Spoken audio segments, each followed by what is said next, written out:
Hi, this is Dave Chambers, and I am so pleased to have you with us today. We're going to be talking about the sense of smell as an integral part to appreciating fine wine. And one of today's experts on smell is with us, Jude Stewart, who wrote the book, Revelations in Air, about how we smell, the history of smell, the evolution of smell, and all different aspects of our sense of smell. And of course, in wine, that's important because it's really how we experience most aspects of wine. So Jude, let us first hear a little bit about yourself. I don't think you started out in anatomy. You started out in the arts. Tell us. So far from that. And thank you for your kind introduction. It's high praise to hear that a wine person would like the book. It's really fantastic.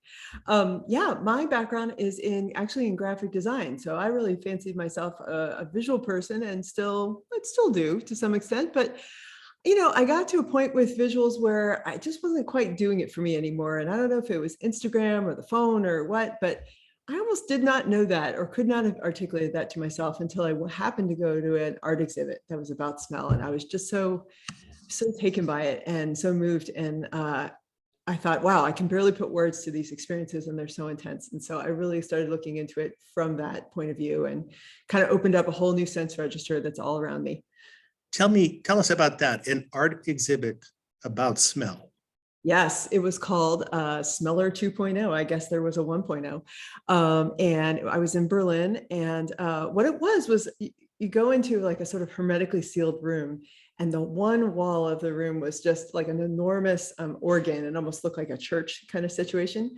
And it could pump out smells really precisely and then also remove them. So you get the smell of Band-Aids and then it would be gone and it'd be replaced with the smell of, I don't know, roasting onions or whatever it was. And then it would just kind of move through these cycles and it had an extraordinary array of different smells. And this was sort of like plugging myself into a light socket. Like I was, I couldn't put words to the thing. I would recognize the smell and then be overwhelmed and then be transported to childhood in the future. And, it was a lot. And so that really, really opened me up to the thought.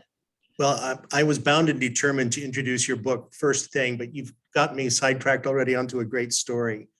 Oh, please. And that is about research. And I don't know if you came across the research on Smellovision.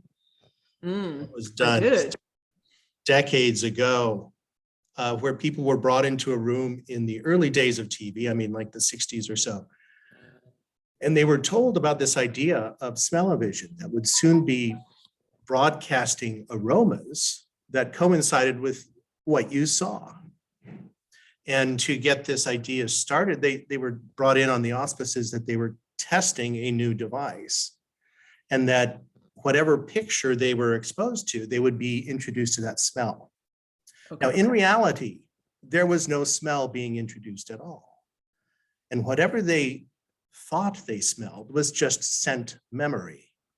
Mm-hmm. And there were pictures of gross things that made them, some of them actually ill, and pictures of beautiful things that made them happy.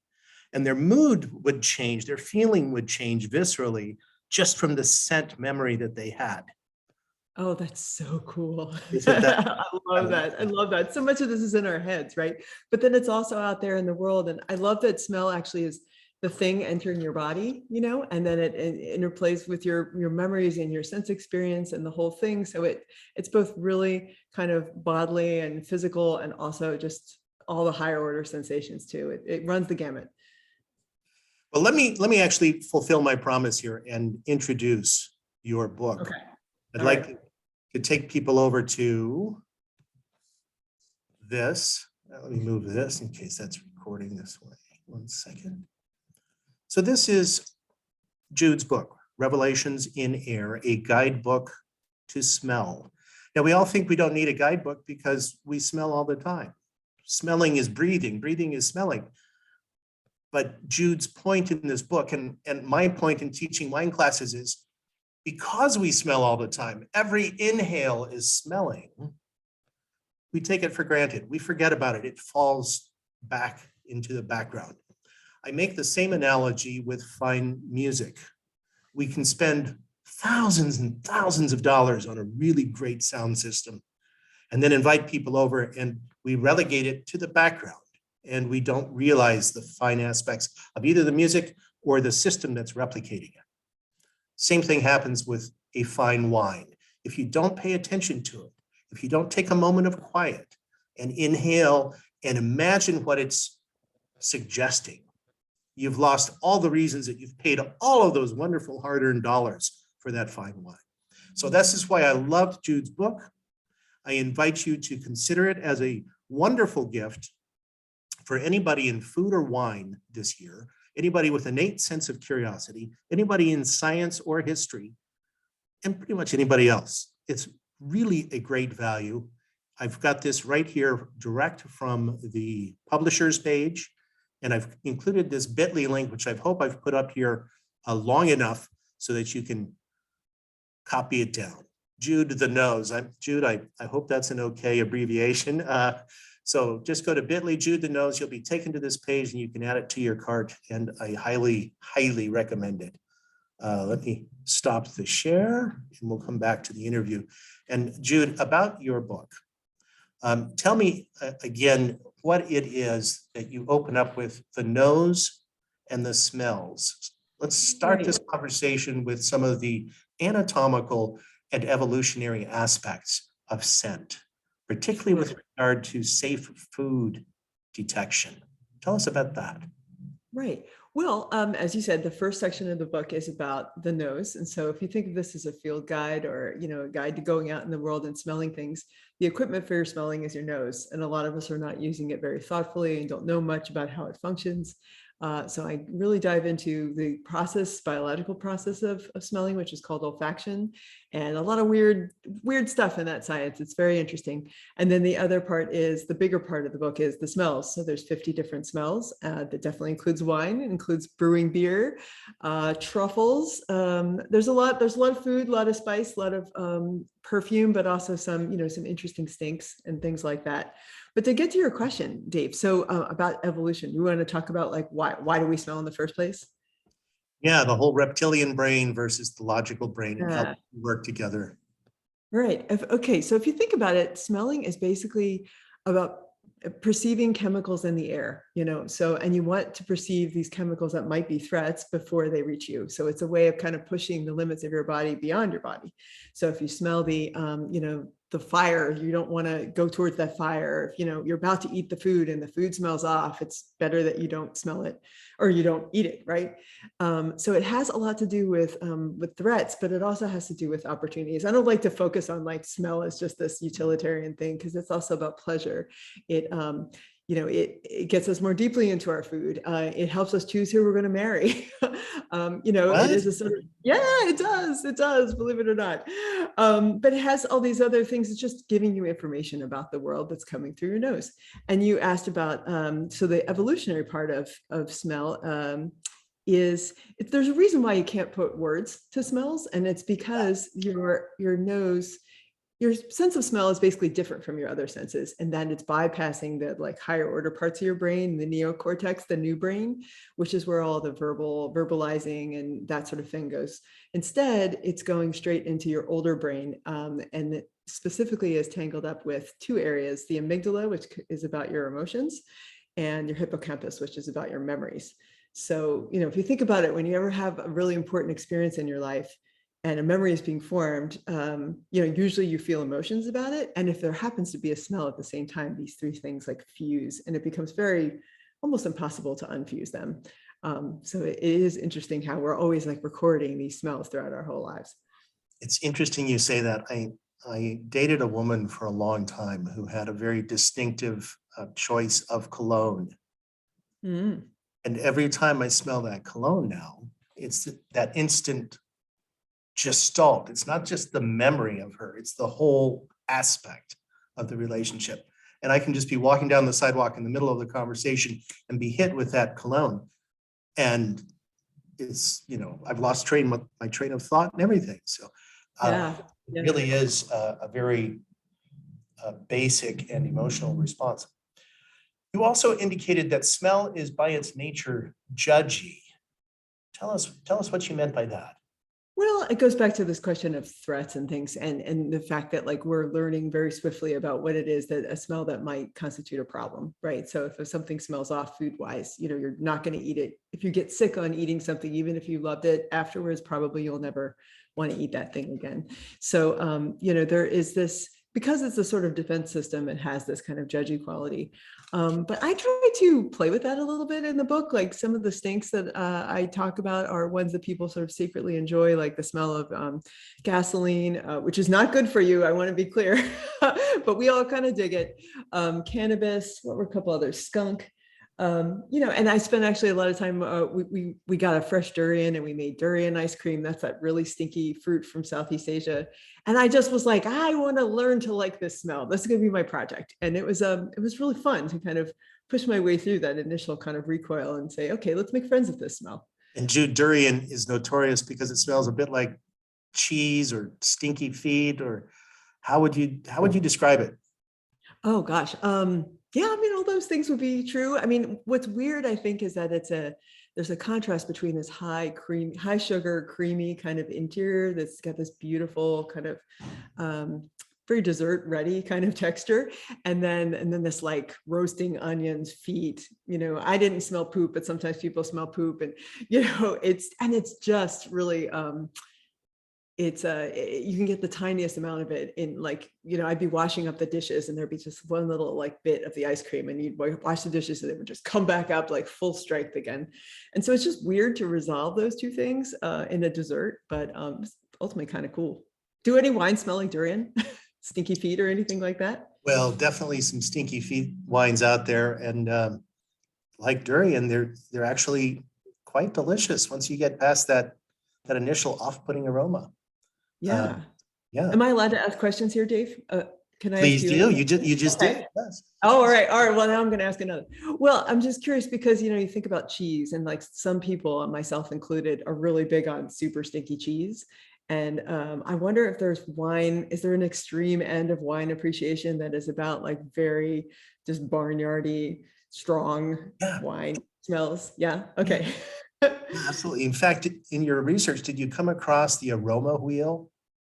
Yes. Mm-hmm. Yeah. There are a number of them. They were originally done by a UC Davis professor some 25 years ago, but now some of the new somms have come out with more hip versions and contemporary versions just for maybe Pinot Noir or Chardonnay, and that way you can kind of focus what it is that you think you're tasting, and they're very helpful, providing that flavor, just like your book does with each of the 10 sections.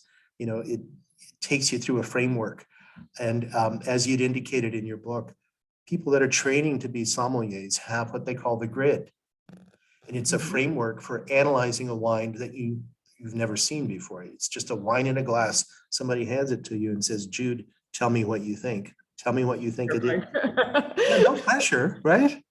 So yeah, that's what they go through. And that's the framework that they use. And I encourage all wine enthusiasts, whether or not you ever intend to get serious about this hobby, to think about the aromas in that framework, trying to figure out, is this a chemical smell? Is it flowers? Is it spices? Is it wood or woodsy or, foresty? All of those different kind of ideas. Let me throw one other thing out here, because I love cultural anthropology, the way different human beings around the world and throughout history have treated each other culturally. And one of the fascinating elements, I'm going to see if you can remember what this might be as I show this one amusing. Do you remember Molly Shannon way back? This is a young Molly Shannon, and believe it or not, that's Will Ferrell.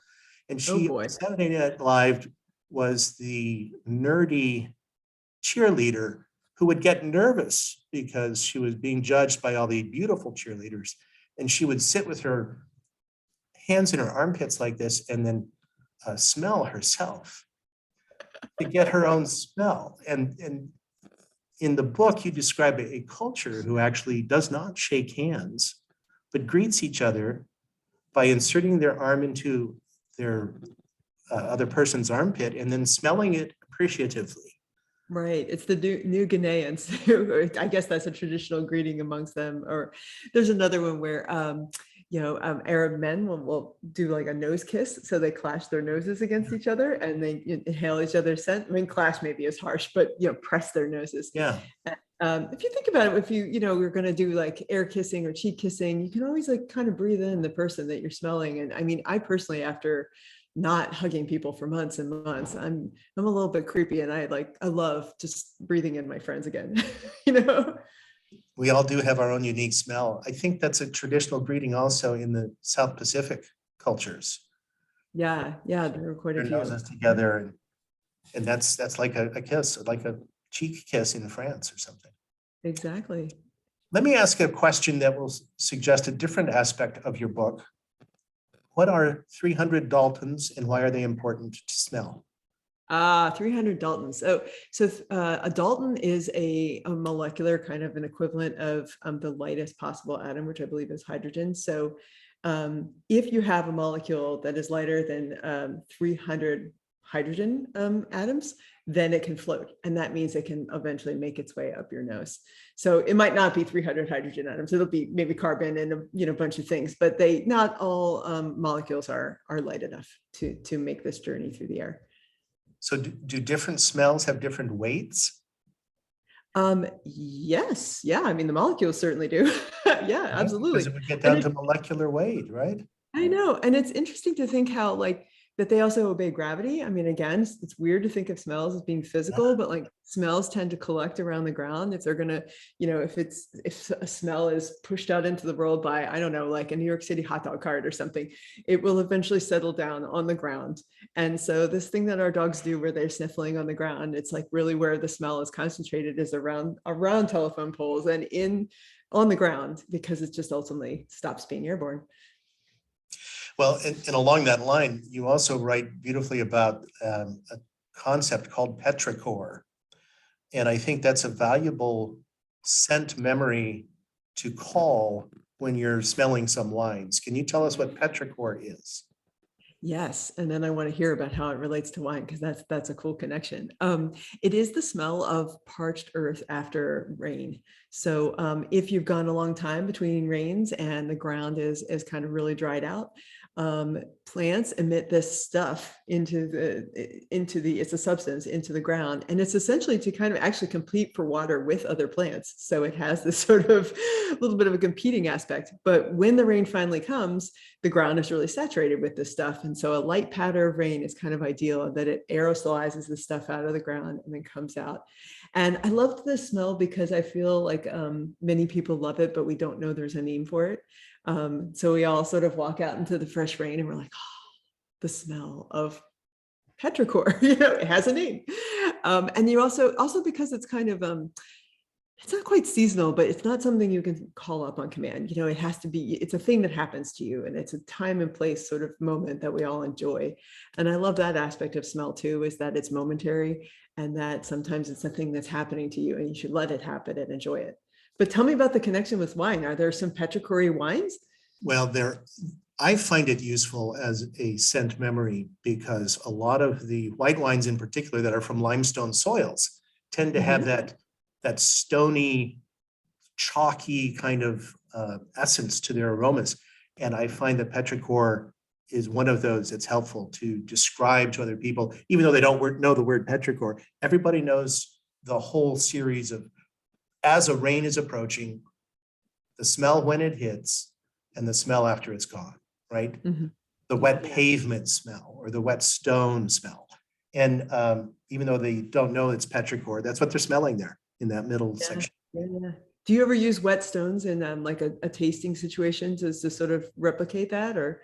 I don't, and only because I don't want to bring my stone collection into the tastings. It's kind of a cumbersome thing to bring, and I've collected. I'm a geek, so I collect stones from vineyards I go to, and then label them, and but everybody has, or at least of a certain age, has a memory of chalk and chalkboards and pounding erasers. And that to me is a great metaphor for the whole limestone aspect that is behind so many of the great wines of the world. Burgundy and Champagne and the Loire Valley and on and on and on. And the French will insist that no great wine can exist if it doesn't come from a limestone vineyard. So. Wow, I love the pounding chalkboard. I can conjure that smell up really readily, which is tough to do. Yeah. And cool. when we were in school, we loved it so much that it was a privilege for the well-behaved kids. Oh yeah. And say, let me see what else am I missing here.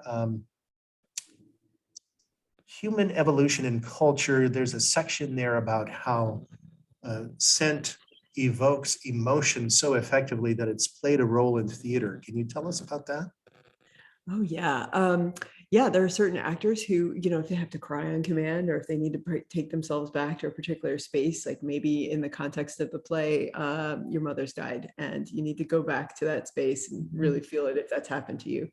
If a smell will evoke that, like the mother's sweater or what have you, that could be a very efficient way to get there faster. I mean, it's tough on imagining doing that is a little tough emotionally, but yeah, that's definitely been incorporated in certain method acting.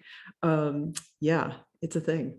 And it's funny when you were saying earlier about the Molly Shannon character. So she's smelling herself. Like, is it to kind of calm herself down, or why is she smelling her fingers? Remind me of that. It was never really explained. You assume weird. Yeah. It's just I mean, it was just funny because who would do that? But at the same time, we all do that at some level, right? Maybe not smelling our own armpits, but you also describe how our bodily scent changes as our emotions. That's what I was going to get to. Is it's crazy how many smells your body is putting off. So, obviously we're all aware of like body odor and stuff, and we take showers and we're trying to get rid of that smell. But there are all these other smells that your body is emitting that give information about your immune system or about your emotions, how old you are. To some extent, people's sexuality is expressed through their smell. The smell of their bodies, the diet that you've been eating. So there's a lot that you can get off of someone, including these emotions, which I found so interesting. I bet that, the smell of being nervous and fear is a different smell. Like your sweat is going to smell different than if you're just merely out for a run and you're super relaxed. So it's pretty fascinating. Yeah. Well, we all know the reaction we have after watching a very exciting adventure film. And when you get, project yourself into the film and you come out feeling like you've had that fight or flight response yourself, and how your body smells differently at that point than it does when you've been working out or engaged in, amorous activities or the various aspects that bring out aromas in our bodies. Absolutely. So let me have you expand on really the heart of the matter here. And the marriage of our tongues and our noses. And if everybody can think back to their grade school health class and the image of the tongue hanging out, and they've got the 5 areas drawn in, sweet, sour, bitter, salty, and then recently umami.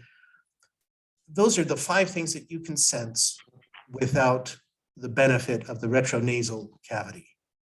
But once you introduce that, tell us a little bit about that. There are so many sensors and then the combinations of those. Tell us a bit about that. Yeah, I found this to be really fascinating, and it sounds like it relates to exercises you do. So I'd love for us to get into that. But yeah, so you can think of your sense of taste as kind of like the low res version. It has 5 different taste centers. There might be, interestingly, a 6th that's been discussed. I read an article not too long ago. It's called kokomi. Which is a Japanese term as well. And I think it's similar to umami, and it comes from a lot of fermented foods, but is not as fatty. So that kind of like something fermented that really spreads in your tongue and is quite rich without the fatty edge to it. That's kokomi, I guess. Anyway, so let's say 5 and kimchi. Yeah. So let's say 5 or 6 different tastes, but all bitter things are not the same, right? If you're going to taste a cup of coffee with your nose closed, it will taste bitter. And then if you open your nose, then it's like, oh, it's a latte, it's an espresso, it's a burnt Starbucks, it's cold, it's hot. I mean, so it's important to think about taste and smell in this like low res and high res kind of nature. So smell gives you all the high res detail that really helps fill it out. I like that analogy. Thank you. And then you can think beyond that, because there are other sensors that are happening in our mouths that kind of give this notion of flavor, right? So texture, temperature, crunch, there's, well, even just the feeling of like liquid on your tongue. I mean, that to me is really prominent when I was tasting wine. It's like noticing how it washes around on your tongue. It feels like a thing I can talk about. So, and it helps me understand, okay, there's cinnamon in this thing, or there's not as much, or you can look in the glass and see, oh, it's dense or it's light. But all these things together are giving us a sense of flavor and dimensionality. And, senses are always operating in sync. We're rarely just smelling or just tasting. It's always sort of all the different senses as much as possible. And do I remember correctly that there are 400 sensors in our nose, but possibly up to 1 trillion scents that we can identify?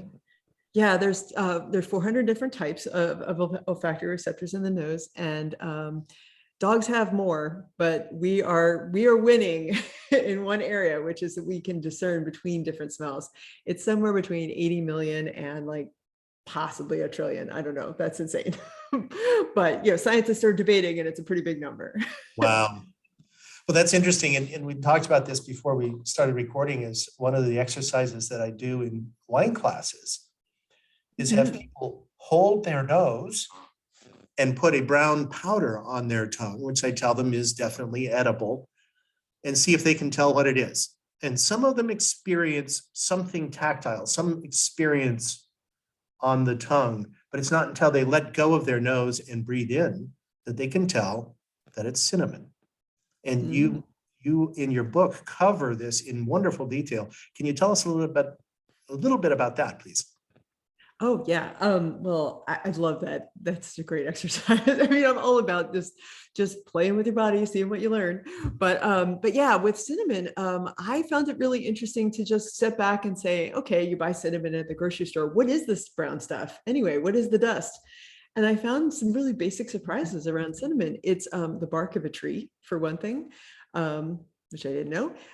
Most of the stuff that's sold in America as cinnamon is actually sort of a related thing, which is called cassia. And so that's weird. All the cinnamon that you have might not be cinnamon. I brought, in fact, just to show you, because I thought this might be amusing. This is cassia here, which is the cinnamon stick that you might have in your house. I don't know if you can see that.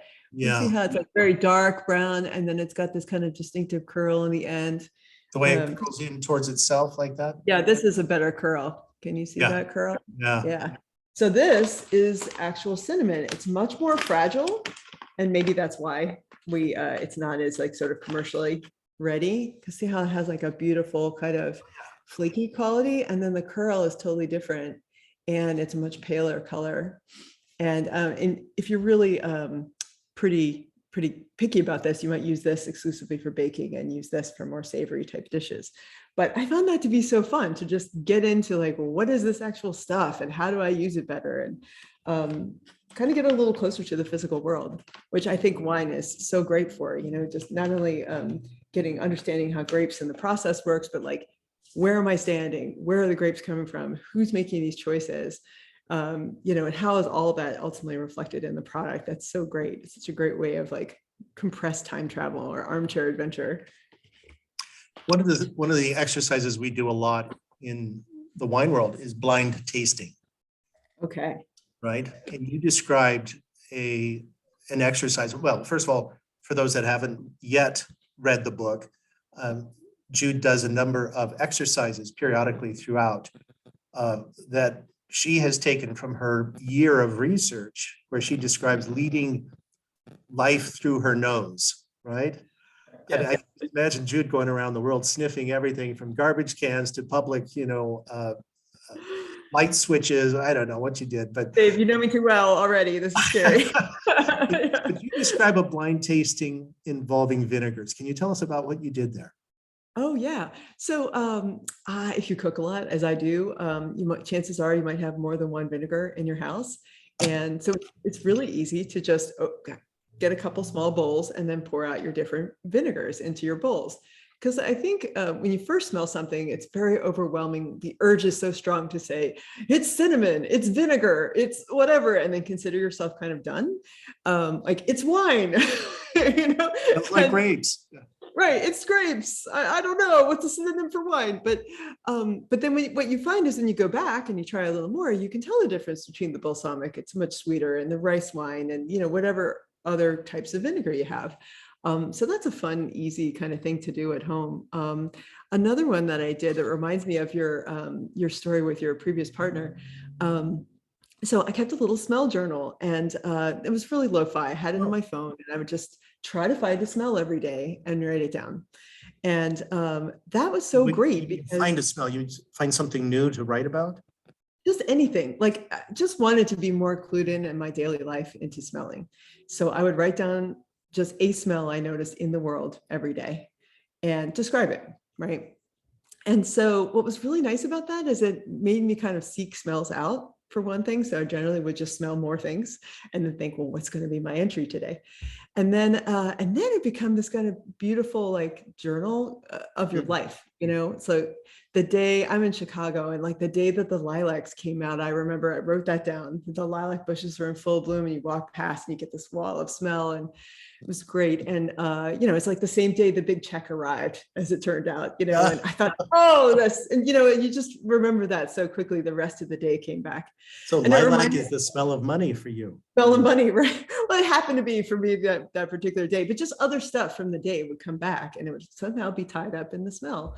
So, and you were saying about your partner wearing that cologne, and how that brought you back to that past relationship. Andy Warhol used to do this thing where he would wear smells like a perfume for a period of time and then retire it and never wear it again. And the idea was sort of to just create like a season of his life that was just about this one perfume. And I think I never went that far, but I think that's so interesting, to bring back time that way. I love it. And one of the things that you'd suggested was to have a friend pour the different vinegars or whatever it is you're tasting that day so that you don't know what they are. Sure. Yeah. Blindfolding is fun. Blindfolding is the key. Honestly, it really is. And that kind of brings me to my conclusion here, where I'd like to leave everybody with the thought that Thich Nhat Hanh was a Vietnamese monk who taught his followers and anybody who would listen or care to, that consciousness was the key to a happy life, focusing on what is happening right now. And that's so important in the sense of smell, and particularly with regard to wine. And I'll tell you why.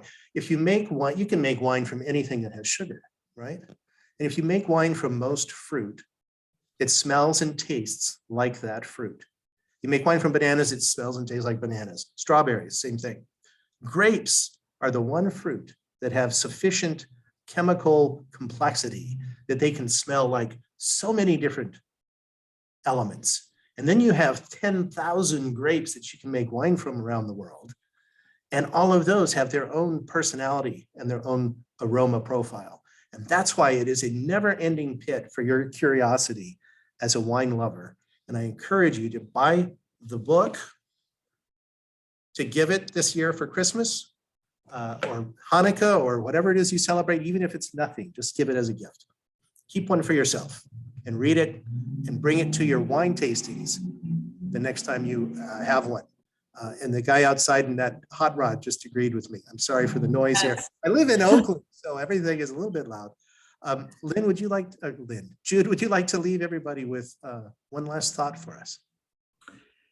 I think the most important thing about wine and also about smell is just enjoying a moment. We don't need to drink wine, but we do a lot of things in life that are for pleasure and are not necessarily about, nutrition or substance or whatever. They're about punctuating moments in our life. Mm-hmm. And for me, smell is kind of like mindfulness turned inside out. Instead of like focusing on my breath or mantra or something, I'm focusing on the world and the moment and a here and now that, is not going to last forever. Smells rarely linger forever. And I feel like wine is a little bit the same way, when you have that moment, you drink the glass, like the first hit and the way it changes your palate. And then when you're kind of opens up and changes, and then you're talking with your friends, like all of these things are moments that we can pay attention to. And they're about nothing other than pleasure and momentary presence. So if that's not too woo-woo, that's what I take away here. That's not too woo. That's very wine. So Good. Okay. Today. I love this. I wish we could go for another half hour. I'll wait for your next book. All right. Sounds good. All right. And I look forward to checking out your wines as well. Bye-bye. Thanks, Dave. Thanks all.